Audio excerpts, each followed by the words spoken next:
¿Qué tal, compañeros y maestra? Este día hablaré de la crisis del euro, pero no solamente es una crisis monetaria, como muchos creen. En realidad es una crisis que tuvo afectaciones en cuatro puntos básicos, los cuales surgieron o fueron producto de la crisis financiera de Estados Unidos que tuvieron los bancos por la crisis hipotecaria. Okay. Y antes de pasar a hablar específicamente de estos cuatro puntos, también tengo que mencionar los antecedentes del euro para que comprendamos cómo es que esta moneda y cómo es que la unión se creó, cómo es que estos países cómo es que los países miembros fueron los que le dieron paso a esta moneda, a este sistema económico, y cómo es que fueron planificados los primeros sistemas tomando en cuenta una unión de un continente, por así decirlo. El primero, la serpiente monetaria. Este se dio entre 1972 y 1973 por los países miembros de la Unión Económica Europea. Estos países acordaron fijar las divisas en una tasa del 2.28%, pero a la larga este sistema como tal falló, colapsó y le dio paso a lo que fue el segundo antecedente. El segundo, el sistema monetario europeo. Este se dio en 1979 hasta 1992. Entre esa época estaba funcionando, por así decirlo bien, por medio de una moneda artificial creada por estos países. La moneda se llamaba Unidad Monetaria Europea. Pero, como todo sistema, algún día tiene que fallar, pero este no rindió como se esperaba. Y dio paso a que tuviera muchos ataques especulativos, lo que ocasionó que dos países salieran al instante, que eran Gran Bretaña e Italia.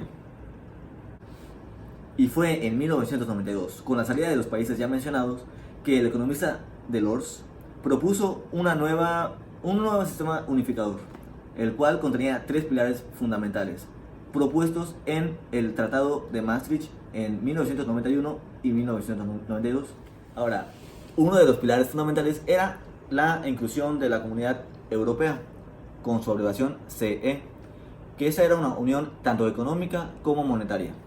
Y fue que hasta 1999 se introdujo el euro como moneda, pero electrónica.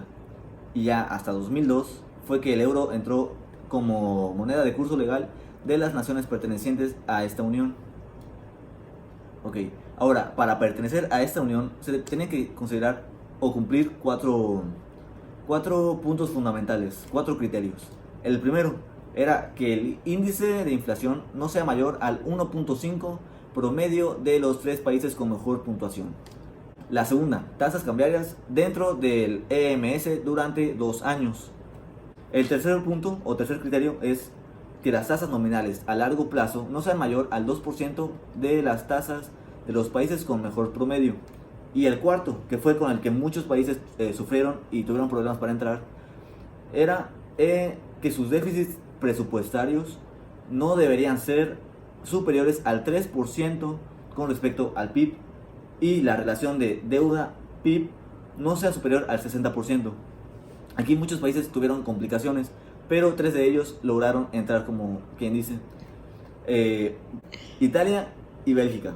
Esos fueron los primeros en entrar, maquillando un poquito su informe de su relación deuda-PIB.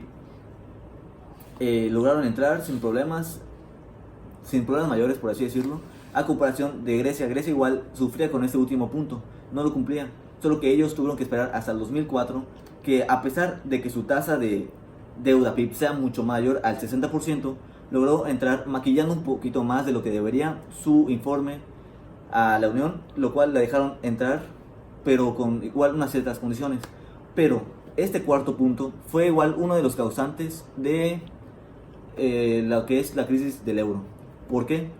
Porque al maquillar tantos informes, tanto su relación deuda-PIB, al final iba a colapsar de alguna forma. Iban a descubrir iban a hacer noción de lo que estaba pasando. Esta forma de maquillar la información al final tenía sus consecuencias, las cuales eran que en algún punto se iba a desestabilizar lo que ya tenían ganado, que en realidad no pudieran sostener la moneda como tal ciertos países, lo que afectaría a los países que sí lo estaban logrando, creando un desbalance y al final colapsando desde sus cimientos la Unión y el euro. Ya mencionado los antecedentes, ahora mencionaré las crisis, cómo es que se conectan una con otra para darle paso a la crisis del euro que conocemos como tal.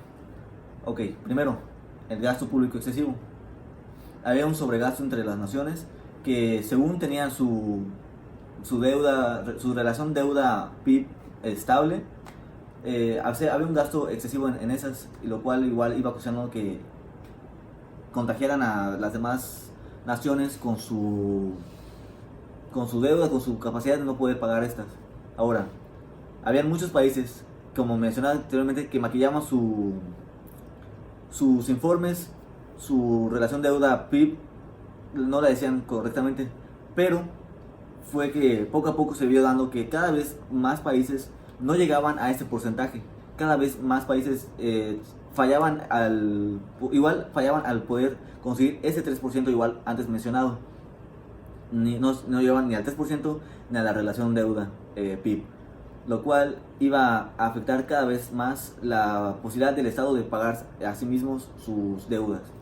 Y ok, pasamos a la parte privada, la parte de los bancos. ¿Cómo es que estos afectaron tanto a la economía de Europa? Ok, todo empezó igual por la deuda, por la crisis de Estados Unidos, la crisis hipotecaria, que muchos bancos igual recurrieron a lo que es la inversión por valores respaldados en activos. Estos valores respaldados por activos, mismos que le dieron el estallido a la crisis en Estados Unidos por las hipotecas, fue las mismas que afectaron a Europa porque estaban como que basadas en la misma sustancia, que eran los valores respaldados por activos, que tuvieron una depreciación muy grande después de este estallido. Ahora, como los bancos no podían sostenerse y no podían generar, o sea, no podían dar los préstamos como antes lo podían hacer, es que se ocurrió la crisis de desempleo, que esta afectó a muchísimos inmobiliarias, y las cuales, por ejemplo, en España, 1 de cada 4 trabajadores era trabajador de una de estas compañías, de las inmobiliarias, que dio igual a un desabasto, un desempleo, por lo que tampoco se podía mover mucho la economía en este país.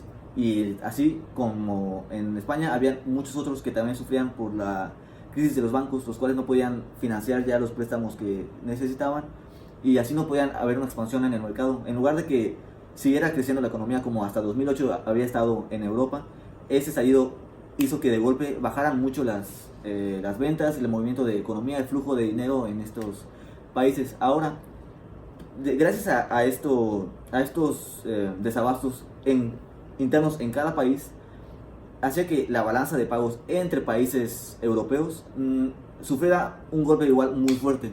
Esto se conecta porque ahora, si tu país no puede generar ingresos, si tus comerciantes no pueden expandirse, no pueden pagar, no pueden importar o exportar cosas, los países europeos no podían negociar entre ellos. O sea, la economía entre estos países sufrió un golpe muy fuerte, no podían comerciar entre ellos, no tenían cómo pagarse entre ellos, no podían ayudarse entre ellos a seguir adelante, a seguir creciendo la economía, no podían, no sé, por ejemplo, España ya no dejó de comerciar tanto con Portugal porque no tenía cómo pagar, no tenían cómo seguir fluyendo el dinero entre los países europeos.